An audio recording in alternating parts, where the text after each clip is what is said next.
tous, on se retrouve aujourd'hui pour lire un post qui date de 2012 à l'ère des blogs, quand c'était encore à la mode.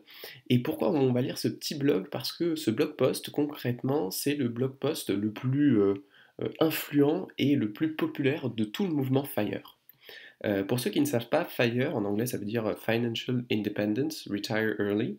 Donc ça veut dire avoir son indépendance financière et potentiellement prendre sa retraite anticipée puisqu'on n'a plus besoin de travailler pour subvenir à ses besoins de base. Et donc ce blog il s'appelle concrètement la simple mathématique derrière la retraite anticipée. Et effectivement, quand on parle de retraite anticipée, on peut se dire que ça va demander beaucoup d'argent et on peut se dire que c'est assez compliqué de savoir quelle somme il faut mettre de côté. Concrètement, cet article, il se base évidemment sur l'étude Trinité, qui est une étude qui a ses défauts et a ses avantages. Concrètement, c'est une étude qui dit que vous pouvez retirer d'un portefeuille financier avec pas mal d'actions et un tout petit peu d'obligations, 4% ajusté de l'inflation tous les ans, et au bout de 30 ans, vous aurez encore de l'argent. Alors concrètement, cette étude, évidemment, elle a des défauts puisque, par exemple, elle a été faite sur des données qui sont assez anciennes et on peut imaginer que les retours sur investissement des actions et des obligations dans les décennies à venir ne seront pas aussi hautes et donc 4% serait un taux de retraite trop important. Alors effectivement, c'est une crainte qui est légitime, cependant, il faut bien comprendre aussi que dans ce scénario, les personnes qui retirent 4% par an ajusté de l'inflation sont vraiment des robots. C'est-à-dire que ce sont des robots dans le sens où même si leur portefeuille est divisé par deux, ils vont retirer 4% ajusté de l'inflation. Ils vont pas du tout essayer de budgétiser un petit peu et se dire bon bah attendez là c'est plutôt une année mauvaise donc on va essayer de réduire un petit peu le budget pour finalement assouplir l'effet sur leur portefeuille, chose qui est plutôt irréaliste. C'est-à-dire que si vous vivez de votre portefeuille et que votre portefeuille est divisé par deux pendant une crise, bah vous allez essayer d'éviter de vendre un maximum cette année-là, le temps que ça reparte, ce qui est assez logique. Et la deuxième chose qui fait que finalement cette étude sous-estime aussi finalement la capacité de retrait, c'est qu'en fait ça prend en compte une logique selon laquelle la personne, une fois qu'elle a pris son indépendance financière, eh bien elle arrête totalement d'avoir toute rentrée d'argent pendant toute sa vie. Ce qui est très très peu probable, c'est-à-dire que même si vous arrêtez de travailler, vous allez probablement avoir des rentrées d'argent d'une manière ou d'une autre, parce que va bien falloir faire quelque chose de votre vie, et par la porte ou par la fenêtre, si vous faites quelque chose que vous aimez, vous allez peut-être pas en retirer beaucoup d'argent, mais il est très probable que vous finissiez par en retirer un petit peu. Donc voilà pourquoi finalement, même si cette étude a ses défauts, je trouve que 4% est une règle intéressante. Et ce qui est intéressant dans ce blog, c'est qu'en fait ça met en relation cette règle des 4% avec eh bien, la notion de saving rate, donc c'est-à-dire la notion de taux d'épargne, c'est-à-dire bien combien vous gagnez divisé par combien vous dépensez.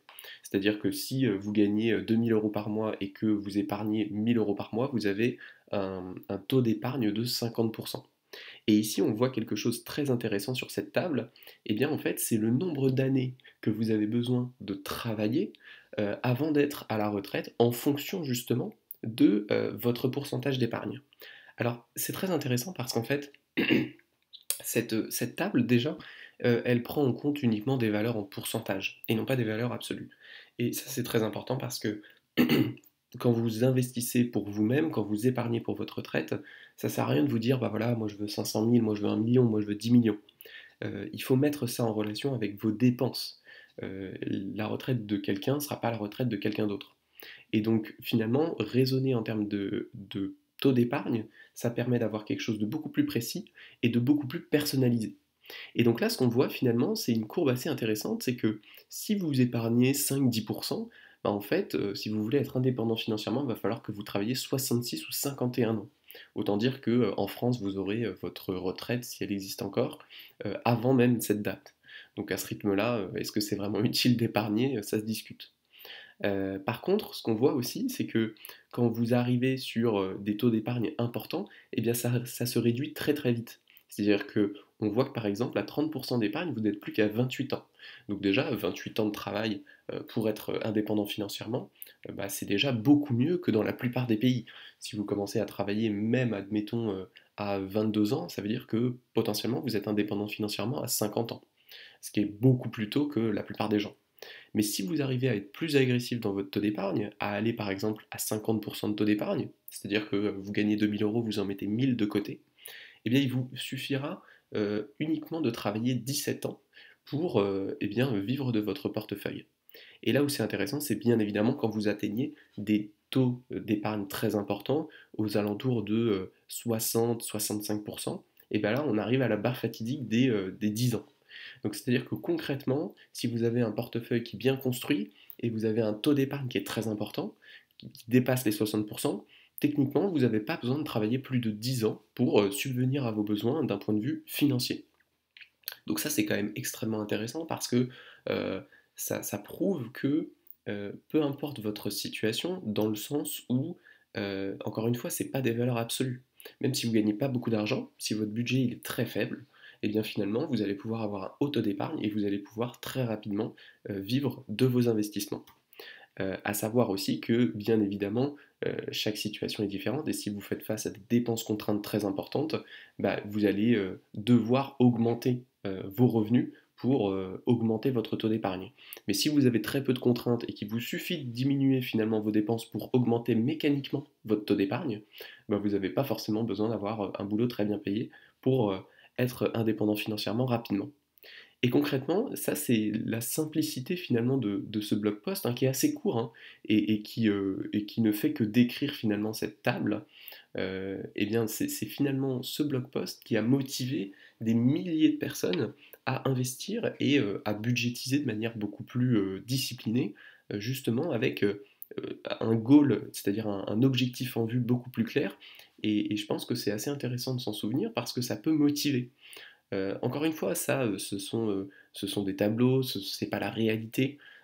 Parfois ce sera plus, parfois ce sera moins, parfois ce sera plus tôt, et puis la vie, eh bien, elle apporte son lot d'inconnus. Mais ce qui est intéressant, c'est que ça donne un objectif et ça permet de rester motivé dans le temps. Donc si pour vous ça peut être une source de motivation pour bah, commencer à investir, commencer à mettre de l'argent de côté, commencer à avoir un budget un petit peu plus bien en tout cas contrôlé et connu déjà, parce que beaucoup de gens ne savent même pas combien ils dépensent, et bien je pense que c'est quelque chose d'assez intéressant. Donc n'hésitez pas, hein, c'est sur le blog de Mr. Money Mustache si vous lisez l'anglais. Donc c'est l'influenceur, j'ai envie de dire, du mouvement FIRE le plus connu et celui qui a vraiment démocratisé ce mouvement. Et ça, c'est vraiment le blog post le plus, et bien finalement, le plus influent de tout ce mouvement. Bah, je vous dis à ciao pour la prochaine vidéo.